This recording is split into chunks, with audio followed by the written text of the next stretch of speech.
walk up together. You got a fine ride and all, but come on now.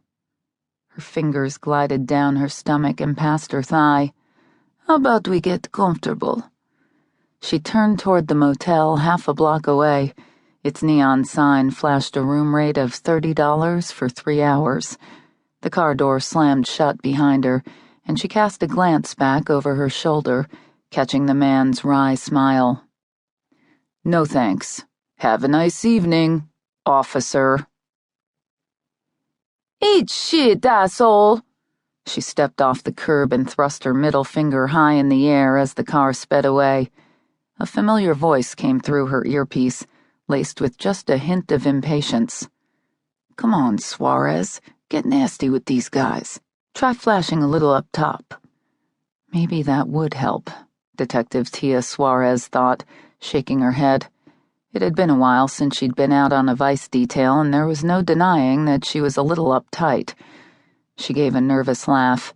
The put-on accent vanished as she responded, doing her best to keep the tremor out of her voice. Yes, Sarge? Well, if I did, it'd be the closest you ever got to second base. I never stop at second. Always head straight for home. The corner of Tia's mouth quirked up at this reply from her assigned cover officer and boss, Sergeant Travis T.J. Jackson. He was monitoring Tia's position from the alley across the street, inside a box truck marked Lino's Pandaria. The two cops were assisting in a regional vice operation, on loan to Milwaukee PD from nearby Newburgh. Tia stood where she was sure the pole cam would have a good view and threw out her arms in invitation. Well, feel free to come on out here. Just because the rule says UCs can't get in the car, don't mean a stud like you couldn't close the deal, right? TJ's voice took on a challenging tone. I don't know, Suarez. That gal Sheila from Milwaukee PD, she didn't have any problems working the corner. She bagged 3. Maybe we ought to put her back out. Bullshit. There was no way Tia was getting shut out, not to mention shown up, by a rookie MPD cop working her first undercover detail. Just keep your eye on the screen and tell the Milwaukee PD boys to be ready to roll in.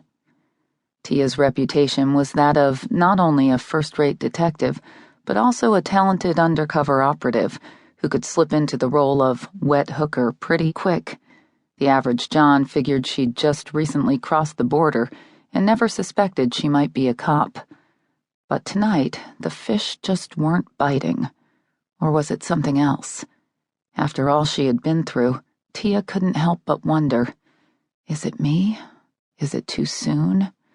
Again, the buzz in her ear. All right, but remember, you're representing Newburgh PD. His voice was firm, and Tia knew the chiding was only partially lighthearted. Gotta show these city cops we can hang with the big boys. She made sure she sounded unconcerned.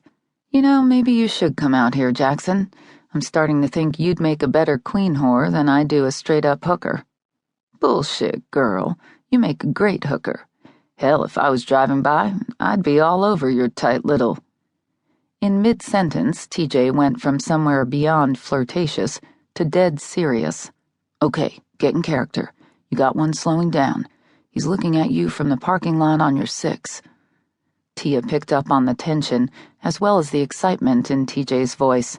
He drove off camera, but he's back there somewhere. She turned and saw a man standing just outside an idling panel van, taking a hard look at her. She set her hands on her hips, putting out the attitude of a working girl who was all business. Looking her up and down, the man kept his distance. Tia sauntered half a dozen steps toward him, and the earpiece crackled. TJ's voice was no nonsense. Okay, I got no visual on him, and you're right at the edge of the window. Bring him to you, Tia. The John took a few steps in her direction, and Tia looked him over, glad she wouldn't have to actually touch the guy. Bald and pasty white, he was wearing a sweat-soaked flannel shirt with cut-off sleeves. Tia guessed he was way north of 300 pounds. His thick red beard could use a good combing. He didn't strike her as a guy who showered with any frequency, and just the thought of physical contact caused a shudder of revulsion that was hard to hide. He stopped and called out, "Slide on over."